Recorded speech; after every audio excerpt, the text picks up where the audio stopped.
Welcome to Friday Night Lights on Fox 12 Oregon, presented by Pacific Office Automation. So it's come to this, quarterfinal Friday on this Week 11 edition of Fox 12's Friday Night Lights. These are the last games at their home fields, state semifinals, bring neutral sites, and many trying to fight off the reality that this was maybe it, either for their seasons or their high school playing careers. We're 2 weeks out from crowning champions in Oregon, 3 weeks away in Washington. Boy, the 4 quarterfinals in the new OSWA 6A Open bracket, all big games. There has been big history for Beaverton's Mountainside High this year. First-time Metro League champs, 8-seeded Mavericks in search of a first trip to the state semifinals. That's a place number 1 Lake Oswego has been before, but they haven't been in a while. Ready to anchor down now yet again. Fox 12's Paulina Aguilar reports from our big game, the Mavs and the Lake Show.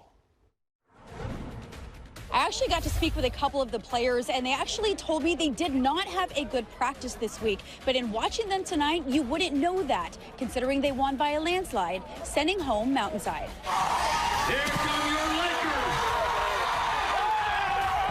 Mountainside's ball, the throw to Sean Gehrig. It's in his hands, but it's Hudson Gasperson who stays on him and strips him of the ball, and is a turnover for the Mavericks. Lakers with the ball, quarterback Hudson Curlin to LaMarcus Bell, who takes off on the outside, and he is gone all the way home to put the Lakers on the board, and they lead 7-0. Liam Davis putting on the show tonight, still in the first. Curlin again from downtown to Davis for 45 yards. And with just less than a minute left in the first, 2 goes for 2 for 6 for a 14-0 lead. Nearing the end of the second quarter, Curlin again with a missile to Barron Curlin, lunging for it because he went just a little bit too far, but he makes the catch for 33 yards. And that leads to a 6-yard touchdown for Justin Craigwell, making it 21-0.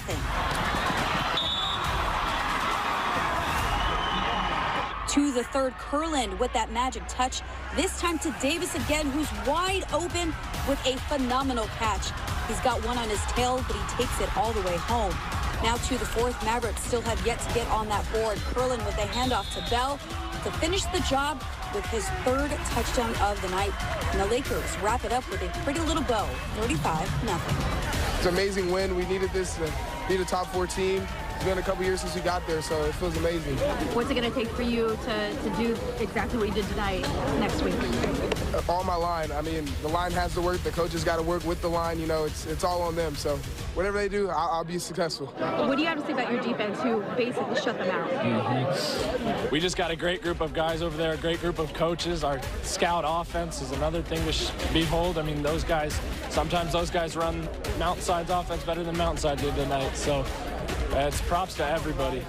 And it's Lake O in a shutout win that will head to the semifinals next week and fight for that final spot. And Lake Oswego, Paulina Aguilar, Fox 12 Oregon. Another quarterfinal held across the lake. Lakeridge Central Catholic meeting in round 2 just like they did a year ago. The defending champs unbeaten Rams, a 5-seed, number 4 Lakeridge. Hosting after losing in the top 2 seeds in that Three Rivers League season. LO and West Linn. Pacers offering CCHS its best in-state test through 11 weeks. Tyson Davis got the ball rolling for the Rams. The junior tailback cutting on the outside and in. First points of the night into the powder blue end zone. Lakeridge got a junior runner to their own quarterback. Drew Weiler, the lefty, keeps it in. Lakeridge up by 1. Quick defensive stop had Lakeridge back in position. This time Weiler. Zion Floyd in stride. They're up 14-6. Rams needed a big play. Turns out that's what they'd get here. Boy, Landon Kelsey can do this. From a Ridgefield sputter, diving catch and score. Then they'd make another one here, a little mad dash. Robbie Long, Andreas Nicolaitis, the biggest target you can find. Rams up going into the second half. From there, dominance from Central Catholic.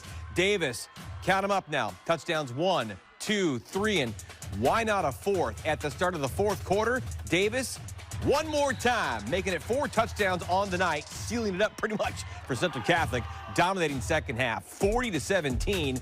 They'll now meet the number 1 Lakers next Friday night at a neutral site for those semifinals. For sure, job's not done. Next week, we got a big battle to go through. We need another hard week of practice and go get the job done.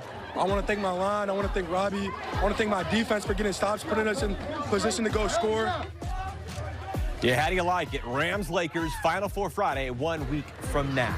The other half of the 6A Open bracket pitted a pair of hard-nosed clubs, the Pacific Conference champs from Sherwood and homestanding West Linn. The Bowmen rolling into the Lions' den after doubling up Nelson in round 1. Sherwood made the semis a year ago, lost just 2 all year, including a 35-0 defeat at the feet of the Lions in week 2.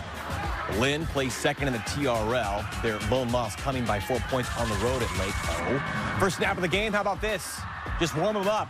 Vigo Anderson, off he go for 32. The junior, what a night. West Linn's next possession, Vigo, another highlight. Finds the hole, switch direction, find the path. 11 yards, 14 zip, black tops, green pants. Second quarter, first play of the period. Same deal, same kid. This through the air, though. How about a hat trick? Nothing too fancy, but that big old line. Road graders there. Touchdown, 3-score advantage for West Linn. Later second, though, Bowman on the board.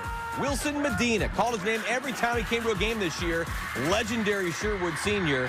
Captain signs off in a big way. 77, C on his chest. Could be playing college ball somewhere, too. It's 21-7. Before halftime, though, West Linn reeled that one right back in. Peel him off. Baird Gilroy. The home run ball to Danny Weidman, the Oregon Duck baseball commit. Flag on the play, inadvertent, 65 yards, take the tape. Weidman makes it 28-7. Boy, John Eagles boys kept flying high. How about a fourth Vigo touchdown? Gilroy to the air, 35-7, 26 yards. Wyatt Smiley there. Senior captain, salute him, send him back to the semis. 49-14 at the final horn. Semis are next. Time, location, still to come. I was really proud of our offense today. I thought we were really clicking. Defense was giving us opportunities to get the ball back. Overall, just great to see win. We expected to win like that, especially because we had time to prepare in the bye week and everything. I mean, it feels good to win big like that, though. I got to shout out the O-line, though. They got me a lot of gaps to run through, and all my yards came from them. Yeah, Vigo, 4-score night, state final, 2 weeks away at Hillsborough Stadium. The Final Four is complete as Sprague went down the street to Eugene. Third-seeded Irish, 45-17 over the Olympians. The end to an incredible year for the Oldies. What a turnaround for the Orange and Black. They went 2-7 a season ago, losing just twice this year, both to Sheldon. It was 52-7 at the end of the regular season. West Linn awaits in their semis. 5A quarterfinal, the Dragons lair from Dallas High. Third-seeded DHS hosting number 6 West Albany. The coaches, the kids, the fans wearing red in support of their teachers in the Albany School District during the strike. The coaches, who many are teachers, said, we're playing ball tonight. Dallas's Eli Hess can play ball too. Right into the teeth of the Bulldogs. Wear them down with the plan. Same drive the trick play here. Eli Hess can chuck it up too. Grayson Gardner hauls it in, 25-yard score. Dallas down 13-7. West has some guys that can go. Tyler Hart McNally runs for that first down. Bulldogs would not score on the drive, but later they would. Caden Martriano, the senior slinger, wants it all. Hits RJ Follows to move the chains, and they'd kick a field goal. Jonah LaSalle, boot good to go from 35, 16-7. Then Tyler Hart McNally, a little bit of leeway there. 162-pound senior salts it away. Bulldogs have another week to play. 23-13. Next up, those 5A semis with number 2 Mountain View as the Cougars are 11-0. They won 41-14 over 10th-seeded Lebanon. Other 5A quarterfinal scores. Top-seeded Silverton does what the Foxes do in their own hole, skunking out all comers. Summit Storm go down 36-23 at McGinnis Field. And the reigning 5A champs out of Wilsonville at Churchill, all Wildcats, 34-6. Those two now meet in the 5A semis next Friday at 5A Championship. 2 weeks from now on the 29th, assuming that's going to be at Hillsborough Stadium. Quarterfinal Friday in the 4A level. Tillamook and Scappoose of the Coapa League rivalry there, getting pretty used to spoiling the seasons of one another. Clashing down Highway 30, the 13th-seeded Cheesemakers on the road after an upset at previously unbeaten Crook County. 9-1 Tribe earned that 5 seed. They won the matchup earlier in the regular season. First play of the game, some would call this a tone setter.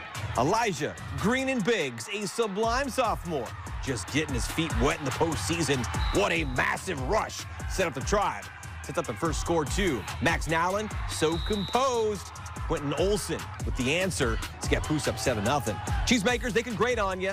Sprinkling it around. Ashton Irwin won't go down. A little squeaky cheese with some extra yardage. Seniors do not want to take that jersey off. But there'll be another slide of scoring from the Poose. Light the way in Wick City. Nowlin, Landon Light. Shake 'em, bake 'em, make 'em miss. Head on down the highway. Another Scappoose touchdown. The Indians know this will be it for home games this year. The semis coming up. Just showing off at this point. Nowlin floats. EGB, another highlight reeler. What a star. They'd get another one. Cole Babcock this time. Senior gets at least one more game. 41-0 Scappoose. Now it's on to the 4A semis against number 1 Marist. Scappoose football! Everyone out here was balling tonight. I'm really proud of how we came together as a team, and I love every single one of these guys. I mean, we put in so much work. It's just the regular, it's the culture around here, man. We worked so hard for that all week, all season. It feels great, man. Yeah, number 1 Marist, a Catholic school in Eugene. Next up in those semis, the Spartans shut out State in 45-0. 4A quarters in the capital city. Under the lights on the turf from Willamette University. Number 7 Pendleton, bring your hammer. Second seeded Cascade will. Cougs 9-1. Buckaroos 7-3. The boys from Umatilla County can run the rock. Tug McQuinn, cool name. He shut out there. Same drive, Pendleton still on the march. Colson Primus, my name is Mud. Keegan Klein couldn't quite get that first down there. Yardage tough to rally early. Cougs from nearby Turner turn and hand the ball to their stable backs. Carter Condon, senior star, plays both sides of the ball. When you think they're going to run, they don't. Fake punt to perfection. Tuck and cover it up for the first down. Extend the drive and get the reward. Cade Corson, who is senior tight end. Charles McFerrin. Chuck can catch and Chuck can run. Charles in for the score. Cougs back in the semis. 44-26 the final in the 4A Final Four with the Henley Hornets, who knocked off Philomath 21-14.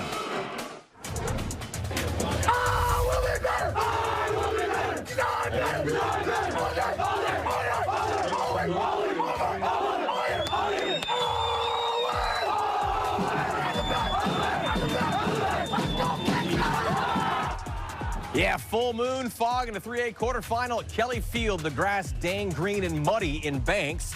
Second-seeded Braves out to preserve a perfect record in a rematch of last year's state championship game. The defending champs from Cascade Christian out of Medford grill them up. At least stand by the burger bar. The challengers won 6 straight after dropping 3 of their first 4. All 3 defeats coming to teams at the combined mark of 28-1. Bull-sized, dynamic running quarterbacks. Derek Farmer plowing the turf and blowing dudes over to gain that first down in a scoreless first quarter. It would remain that way, a game of punts, before Cascade Christian star back broke through in the final minute of the opening quarter. That's Bryson Walker, little sophomore, a mutter, 17 yards, no point after, 6-zip challengers. Braves, they are a strong-willed group led by their captain at quarterback. That's Lane Gilbert. Take the punishment, get the first down. He'll do it all the time. Gilbert, tough as nails. Once, twice, do it again. Pick his lane. Come on, man. Keep that football in his hands inside the 10. Soon the play design here in motion. That is Jarrett Martin, transfer from Gaston, the Greyhound. Yeah, the ball came loose. They said it was in the end zone, though. Banks up at half, 7-6. 27-20. Banks wins in the end. We will see a new 3A champion. The semifinals await at a neutral site on Saturday. And one quick shout out to Coach Dusty Hara, co-host of The Program, a podcast for the Ducks with head coach Cole Linehan, of course, a former Duck. Dusty on the road with number 1 Oregon as part of their radio broadcast on Sunday from Camp Randall against Wisconsin. Yeah, Country Roads, you take them home to Titletown. The Banks High boys honored at halftime for claiming the program's first ever cross-country state title. That happened last Saturday in Eugene. The 3A champs are deep. They were tied with Valley Catholic. The first 5 placers went to the 6th man to win it. XC takes a whole gang of dedicated, devoted guys to get it done for their head coach, Kendall Schoolmeister. Boy, chalked the big assist to Penny Knight, who donated the new track at VHS over the summer. And those Brave girls benefited, too. The program's first ever piece of hardware, 4th place finish. And the Banks girls soccer team, first semifinal appearance, getting 4th place, too. How about Tyson versus Paul? Stanfield, Jervis. 2-8 quarters on the clean turf of Woodburn High. The Cougs survive at advance 18-6. Second-seeded Oakland next in the semis. St. Paul on the road with Culver. 43-8 winners are the Buckaroos. They now await Saturday's meeting with Lost River and #1 Hefner. And in Washington, the state championships will be held at the greatest setting, Husky Stadium in Montlake, on the weekend of December 6th and 7th. The unbeaten #1 campus papermakers hope to roll north of UW without a blemish on the record books. Home finale at Doc Harris Stadium, the greatest setting in Clark County. Camas, you know they got a roster full of game records in year one under head coach Adam Matheson. 10-0 in Milltown with the Curtis Vikings down from University Place near Tacoma. Late first, the visitors back in their own zone at the 1. Azales Lopez makes a diving tackle. Yeah, do the safety dance. 2 points for the kids in black. Jake Davidson, one of the best quarterbacks in the region. Senior wants this one back, though. Xavier Aarons, ex-man on the spot. That's a pick six, 53 yards. Camas found itself down 6-2. We ain't talking baseball. Give up a homer. Get back to the next batter. Davidson, Chase McGee. That's a homer for 54. Incredible display of play. No huddle. Davidson, Jared Forner, another one of those fearsome seniors from class of 2025. He's in from 3. Then Forner the other way. The INT, the first of 2 for him, playing center field. Makes the play in the secondary. 4th and goal. Davidson drop back and find Thor Brody, like the god of thunder himself. Blast through to punch in. Curtis up against the clock. No way to rally. How about we get Forner one more time? Go up high, another pick. And they party until the break of dawn. The Makers roll them up 32-0 in the second half. Davidson just cutting loose. Beauty of a ball. 29 yards to Taylor Smith. Think they're ready? 41-6. Arlington or Graham Kapowson await in the WIAA 4A quarters either Friday or Saturday. There are 3 others still playing ball from Clark County. Skyview Storm will host Bothell at Kiggins Bowl in the 4A playoffs Saturday at 2 o'clock. And the 1A Trico League champions from Seton Catholic await their opponent next week at home as the Cougars earn a bye. Same for the La Center Cougs as well. La Center should say Wildcats late tonight. Best of luck to all of the Washington State soccer and volleyball teams competing this weekend as well for the heavy hardware around the